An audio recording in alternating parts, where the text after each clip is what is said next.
Good morning, everybody. Bonjour tout le monde.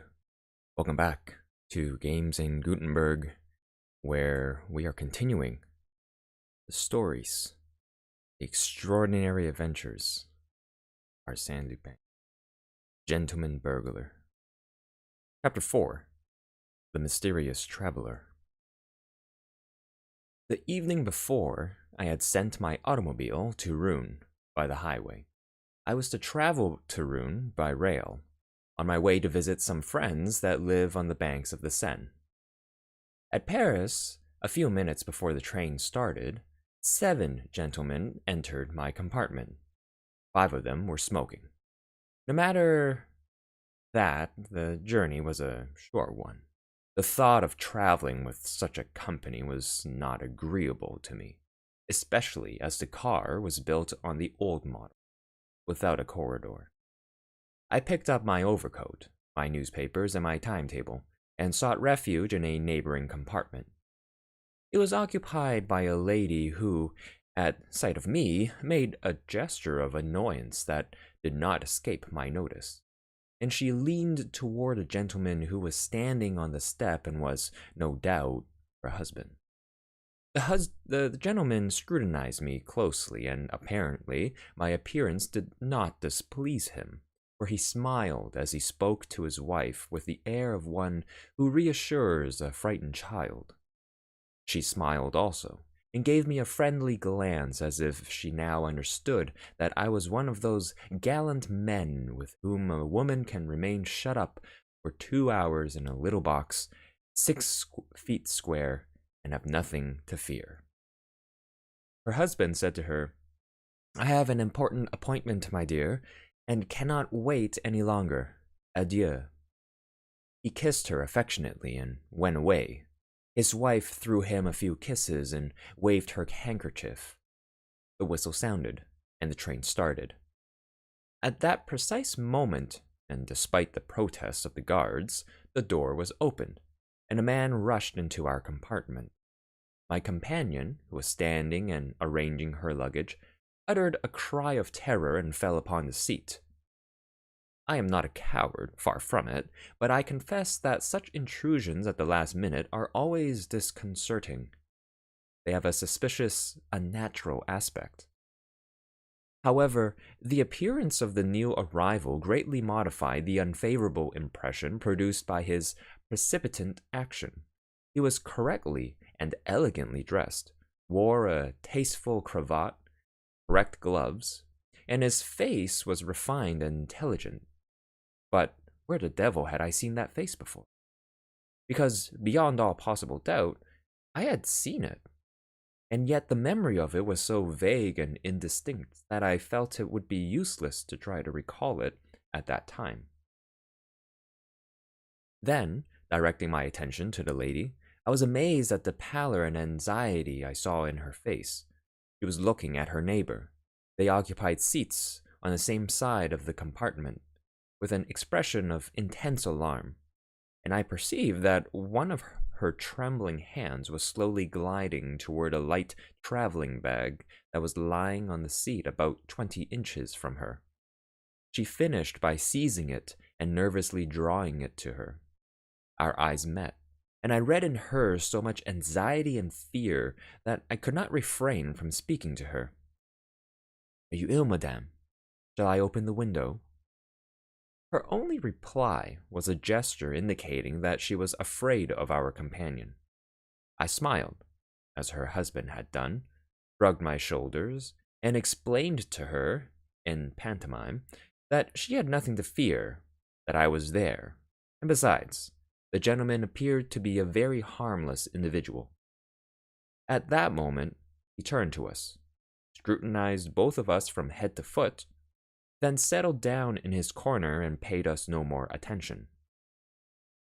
After a short silence, the lady, as if she had mustered all her energy to perform a desperate act, said to me, in an almost inaudible voice, "Do you know who is on our train?" "Who?" He, I assure you." "Who is he?" "Arsène Lupin." She had not taken her eyes off our companion, and it was to him rather than to me that she uttered the syllables of that disquieting name. He drew his hat over his face. Was that to conceal his agitation, or simply to arrange himself for sleep? Then I said to her,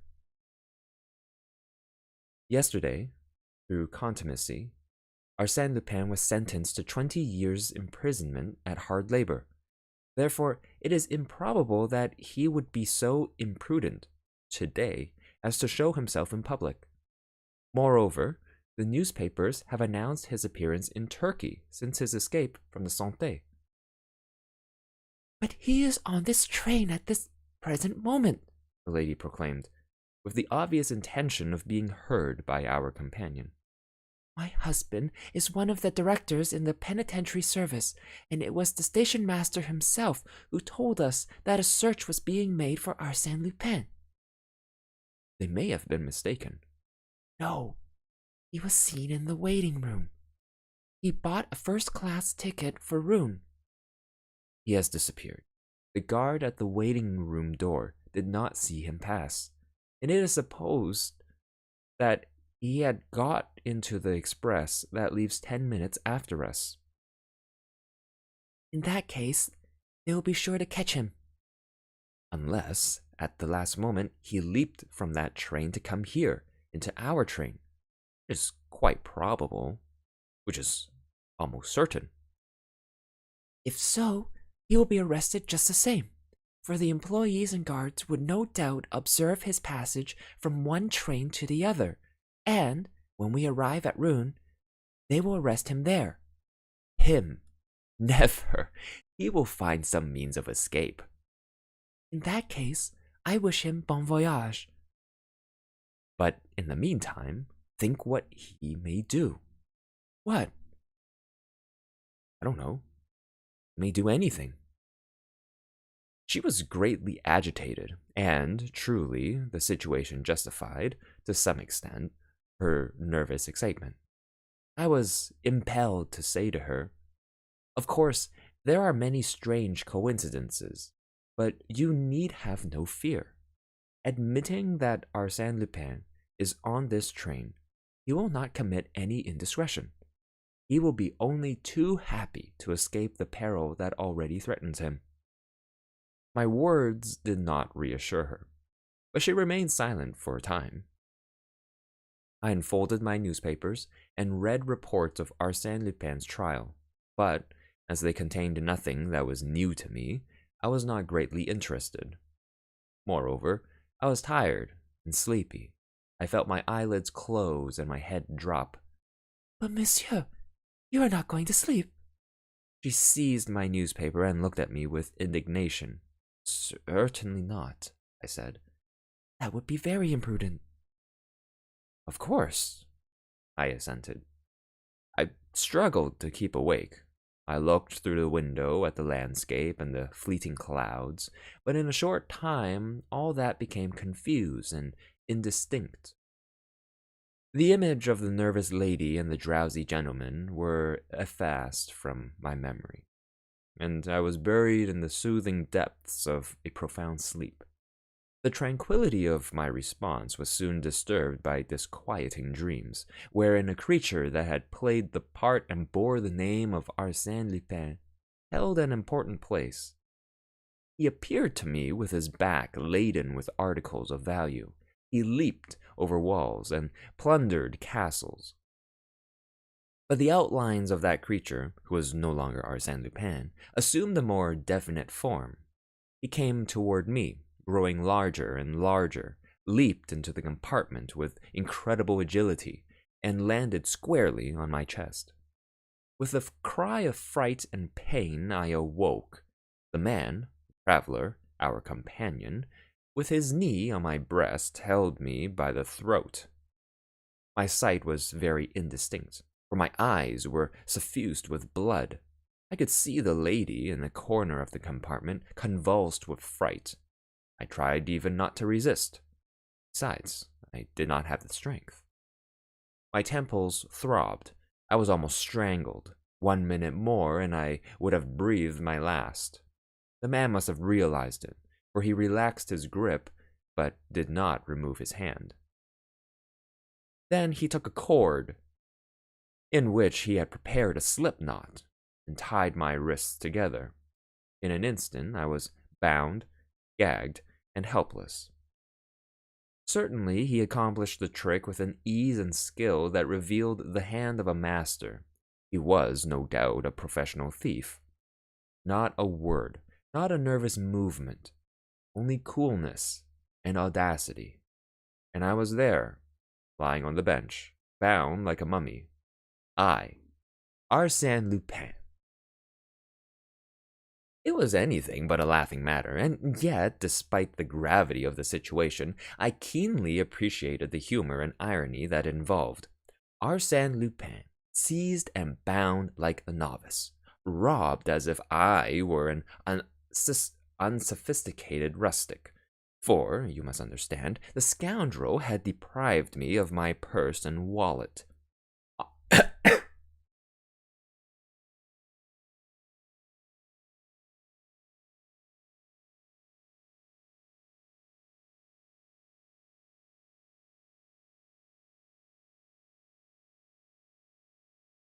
Arsène Lupin, a victim, duped, vanquished.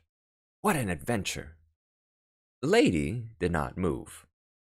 He did not even notice her. He contented himself with picking up her traveling bag that had fallen to the floor and taking from it the jewels, purse, and gold and silver trinkets that it contained. The lady opened her eyes, trembled with fear, drew the rings from her fingers, and handed them to the man as if she wished to spare him unnecessary trouble. He took the rings and looked at her. She swooned. Then, quite unruffled, he resumed his seat, lighted a cigarette, and proceeded to examine the treasure that he had acquired. The examination appeared to give him perfect satisfaction. But I was not so well satisfied. I do not speak of the 12,000 francs of which I had been unduly deprived. That was only a temporary loss, because I was certain that I would recover possession of that money after a very brief delay, together with the important papers contained in my wallet. Plans, specifications, addresses, lists of correspondence, and compromising letters. But for the moment, a more immediate and more serious question troubled me. How would this affair end? What would be the outcome of this adventure? As you can imagine, the disturbance created by my passage through the Saint-Lazare station has not escaped my notice. Going to visit friends who knew me under the name of Gentleman-Burglar, and amongst whom my resemblance to Arsène Lupin was a subject of many innocent jests, I could not assume a disguise, and my presence had been remarked. So, beyond question, the commissary of police at Rouen, notified by telegraph and assisted by numerous agents, would be awaiting the train, would question all suspicious passengers, and proceed to search the cars. Of course, I had foreseen all that, but it had not disturbed me, as I was certain that the police of Rouen would not be any shrewder than the police of Paris, and that I could escape recognition. Would it not be sufficient for me to carelessly display my card as a député, thanks to which I had inspired complete confidence in the gatekeeper at Saint-Lazare? But the situation was greatly changed. I was no longer free. It was impossible to attempt one of my usual tricks. In one of the compartments, the commissary of police would find Monsieur Arsène Lupin, bound hand and foot, as docile as a lamb, packed up, all ready to be dumped into a prison van. He would have simply to accept delivery of the parcel, the same as if it were so much merchandise or a basket of fruit and vegetables. Yet, to avoid that shameful denouement, what could I do? Bound and gagged as I was. And the train was rushing on toward Rouen, the next and only station. Another problem was presented, in which I was less interested, but the solution of which aroused my professional curiosity. What were the intentions of my rascally companion? Of course, if I had been alone, he could, on our arrival at Rouen, leave the car slowly and fearlessly. But the lady? As soon as a door of the compartment should be opened, the lady, now so quiet and humble, would scream and call for help. That was the dilemma that perplexed me. Why had he not reduced her to a helpless condition similar to mine? That would have given him ample time to disappear before his double crime was discovered. He was still smoking, with his eyes fixed upon the window that was now being streaked with drops of rain. Once he turned, picked up my timetable, and consulted it. The lady had to feign a continued lack of consciousness in order to deceive the enemy, but fits of coughing, provoked by the smoke, exposed her true condition. As to me, I was very uncomfortable and very tired, and I meditated, plotted. The train was rushing on, joyously intoxicated with its own speed. Saint-Étienne. At that moment, the man arose and took 2 steps toward us, which caused the lady to utter a cry of alarm and fall into a genuine swoon. What was the man about to do? He lowered the window on our side. The heavy rain was now falling, and by a gesture, the man expressed his annoyance at his not having an umbrella or an overcoat. He glanced at the rack. The lady's umbrella was there. He took it. He also took my overcoat and put it on. We were now crossing the Seine. He turned up the bottoms of his trousers, then leaned over and raised the exterior latch of the door. Was he going to throw himself upon the track? At that speed, it would have been instant death. We now entered a tunnel. The man opened the door halfway and stood on the upper step. What folly! The darkness, the smoke, the noise, all gave a fantastic appearance to his actions. But suddenly, the train diminished its speed. A moment later, it increased its speed, then slowed up again. Probably some repairs were being made in that part of the tunnel which obliged the trains to diminish their speed, and the man was aware of the fact. He immediately stepped down to the lower step, closed the door behind him, and leaped to the ground. He was gone. The lady immediately recovered her wits, and her first act was to lament the loss of her jewels. I gave her an imploring look. She understood, and quickly removed the gag that stifled me. She wished to untie the cords that bound me, but I prevented her. No, the police must see everything exactly as it stands. I want them to see what the rascal did to us. Suppose I pull the alarm bell? Too late. You should have done that when he made the attack on me. But he would have killed me. Ah, monsieur, didn't I tell you that he was on this train? I recognized him from his portrait, and now he has gone off with my jewels. Don't worry. The police will catch him. Catch Arsène Lupin? Never. That depends on you, madame. Listen, when we arrive at Rouen, be at the door and call. Make a noise. The police and the railway employees will come. Tell what you have seen, the assault made on me, and the flight of Arsène Lupin. Give a description of him. Soft hat, umbrella, yours, gray overcoat. Yours? He said. What? Mine? Not at all. It was his. I didn't have any. It seems to me he didn't have one when he came in. Yes. Unless the coat was one that someone had forgotten and left in the rack. At all events, he had it when he went away, and that is the essential point. A gray overcoat. Remember. I forgot. You must tell your name. First thing you do. Your husband's official position will stimulate the zeal of the police. We arrived at the station. I gave her some further instructions in a rather imperious tone. Tell them my name. Gentleman-Burglar. If necessary, say that you know me.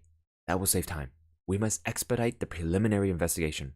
The important thing is the pursuit of Arsène Lupin. Your jewels, remember, let there be no mistake. Gentleman-Burglar, a friend of your husband. I understand. Gentleman-Burglar. He was already calling and gesticulating. As soon as the train stopped, several men entered the compartment. The critical moment had come. Panting for breath, the lady exclaimed, Arsène Lupin! He attacked us! He stole my jewels! I am Madame Renaud. My husband is a director of the penitentiary service. Oh, here is my brother, Georges Ardel, director of the Crédit René. You must know. She embraced a young man who had just joined us, and whom the commissary saluted. Then she continued, weeping. Yes, Arsène Lupin, while Monsieur was sleeping, he seized him by the throat. Monsieur Burglar, a friend of my husband. The commissary asked, But where is Arsène Lupin? He leaped from the train when passing through the tunnel. Are you sure that it was he? Am I sure? I recognize him perfectly. Besides, he was seen at the Saint-Lazare station. He wore a soft hat. No, a hard felt, like that, said the commissary, pointing to my hat. He had a soft hat, I'm sure, repeated Madame Renaud. And a grey overcoat. Yes, that is right, replied the commissary. The telegram says he wore a grey overcoat with a black velvet collar. Exactly, a black velvet collar, exclaimed Madame Renaud triumphantly. I breathed freely. The excellent friend I had in that little woman. The police agents had now released me. I bit my lips until they ran blood. Stooping over, with my handkerchief over my mouth, an attitude quite natural in a person who has remained for a long time in an uncomfortable position, and whose mouth shows the bloody marks of the gag, I addressed the commissary in a weak voice. Monsieur, it was Arsène Lupin. There is no doubt about that. If we make haste, he can be caught yet. I think I may be of some service to you. The railway car in which the crime occurred was detached from the train to serve as a mute witness at the official investigation. The train continued on its way to Havre. We were then conducted to the station master's office through a crowd of curious spectators. Then I had a sudden access of doubt and discretion. Under some pretext or other, I must gain my automobile and escape. To remain there was dangerous. Something might happen, for instance, a telegram from Paris, and I would be lost. Yes, but what about my thief?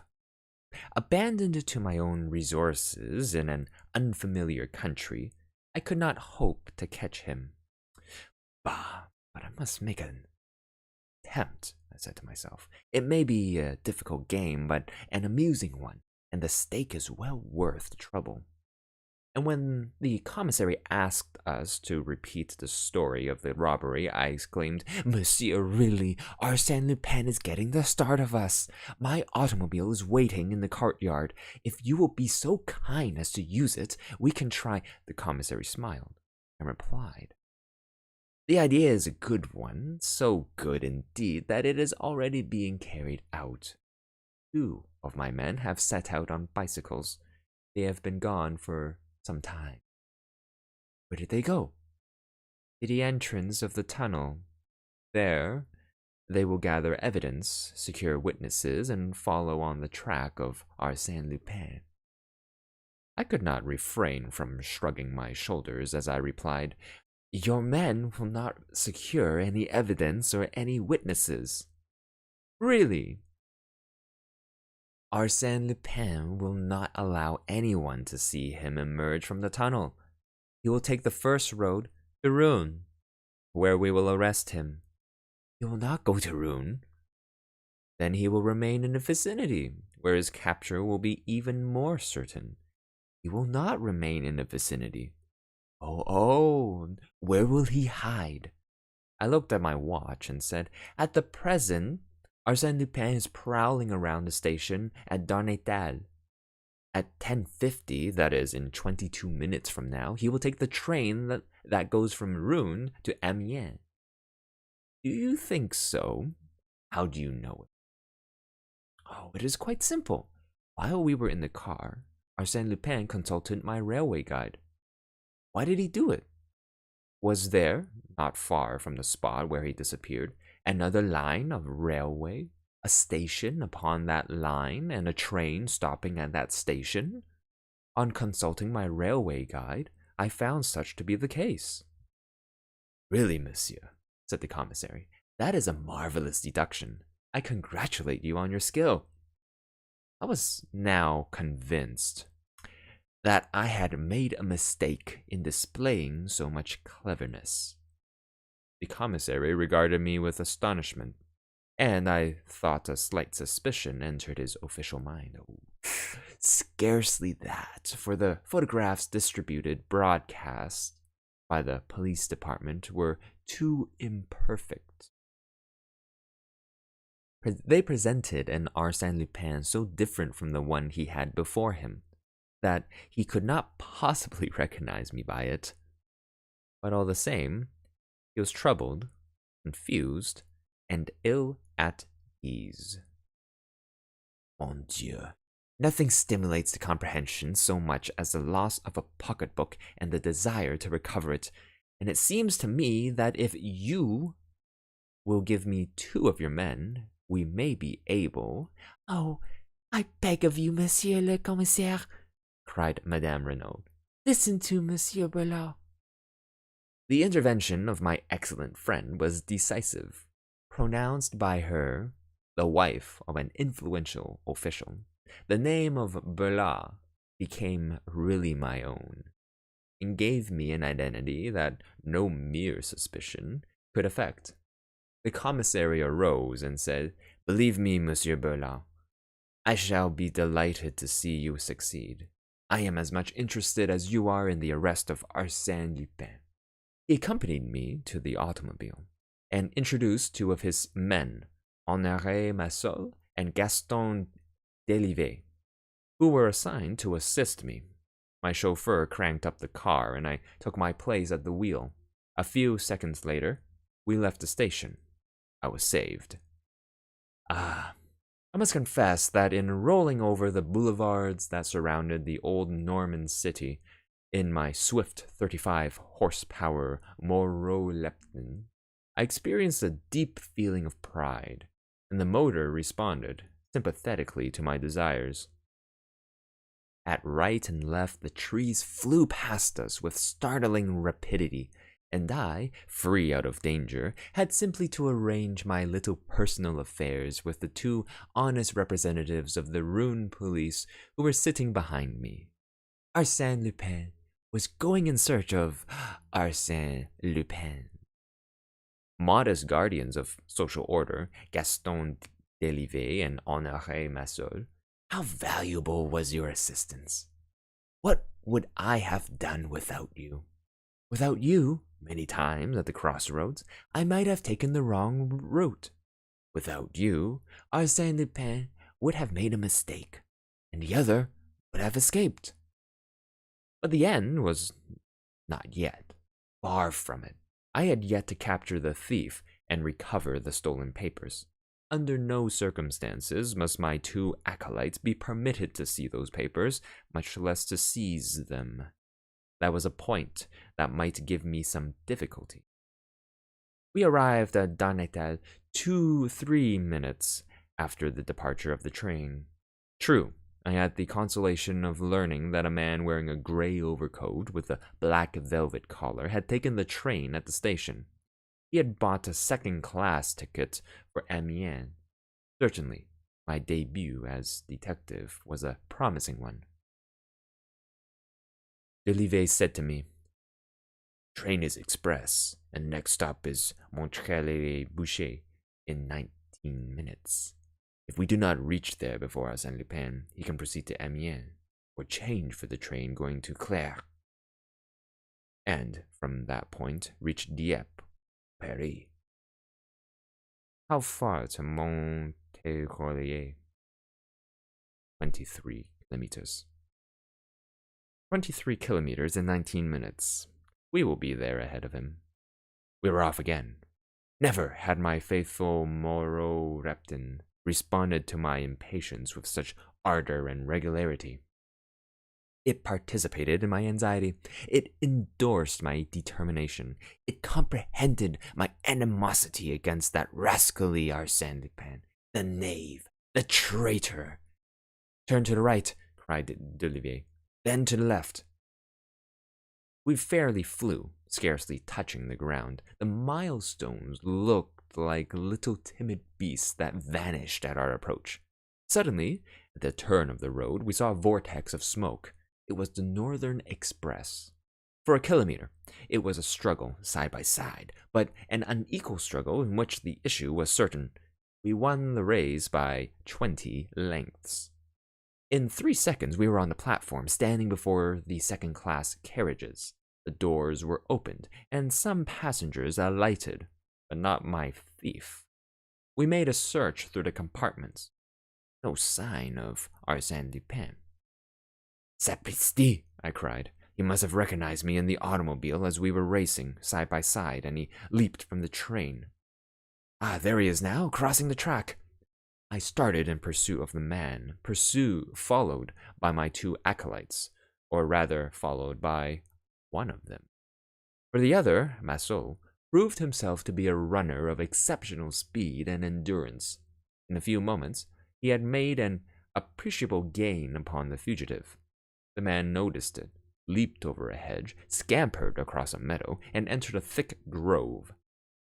When we reached this grove, Massot was waiting for us. He went no farther, for fear of losing us.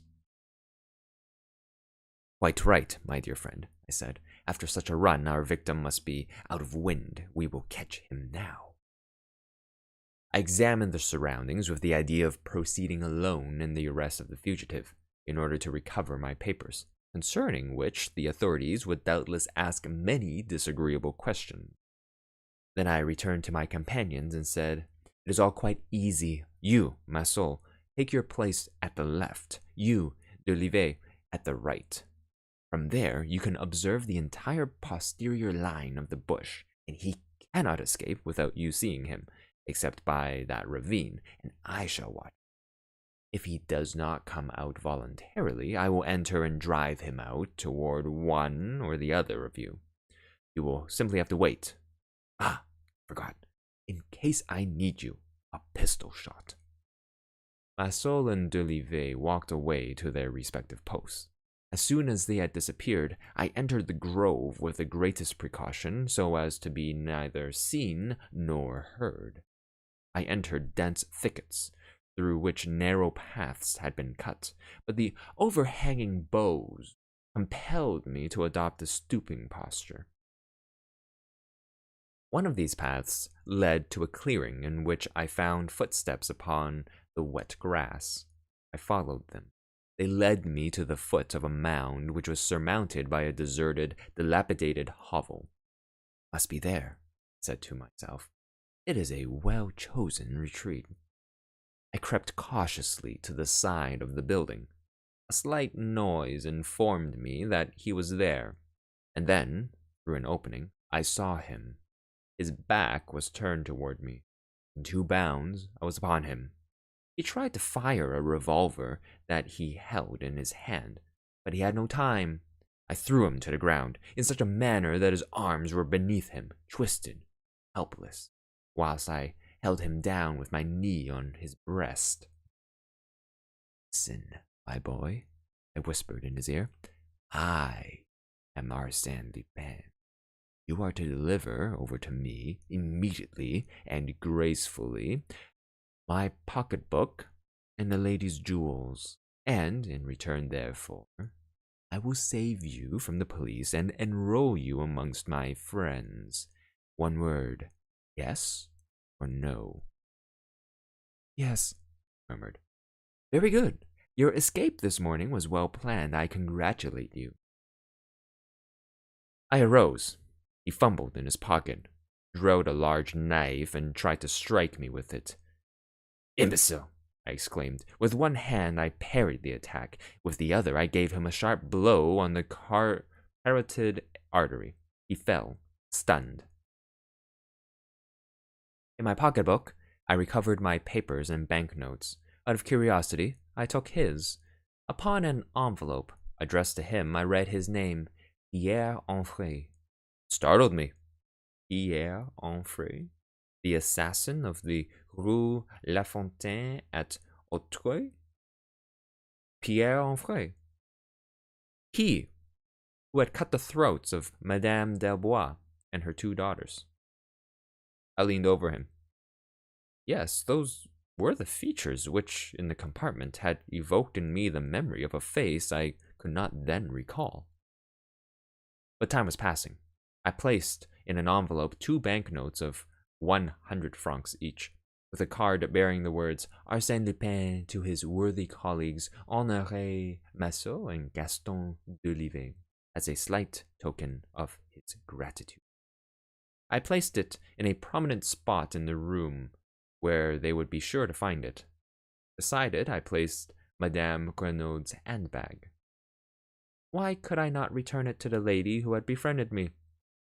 I must confess that I had taken from it everything that possessed any interest or value, leaving there only a shell comb, a stick of rouge d'orine for the lips, and an empty purse. But, business is business. And then, really, her husband is engaged in such a dishonorable vocation. Man was being conscious. What was I to do? I was unable to save him or condemn him. So I took his revolver and fired a shot in the air. My 2 acolytes will come and attend to his case, I said to myself, as I hastened away by the road through the ravine. 20 minutes later, I was seated in my automobile. At 4 o'clock, I telegraphed to my friends at Rouen that an unexpected event would prevent me from making my promised visit. Between ourselves, considering what my friends must now know, my visit is postponed indefinitely. A cruel disillusionment for them. At 6 o'clock, I was in Paris. The evening newspapers informed me that Pierre Onfray had been captured at last. Next day, let us not despise the advantages of judicious advertising, the Echo de France published this sensational item. Yesterday, near Boucher, after numerous exciting incidents, Arsène Lupin effected the arrest of Pierre Onfray. The assassin of the Rue La Fontaine had robbed Madame Renaud, wife of the director in the penitentiary service, in a railway carriage on the Paris-Havre line. Arsène Lupin restored to Madame Renaud the handbag that contained her jewels, and gave a generous recompense to the 2 detectives who had assisted him in making that dramatic arrest. Thank you for joining Games in Gutenberg for Chapter 4 of The Extraordinary Adventures of Arsène Lupin, Gentleman-Burglar. Join us next week as we continue to Chapter 5, The Queen's Necklace. Have a great rest of the day.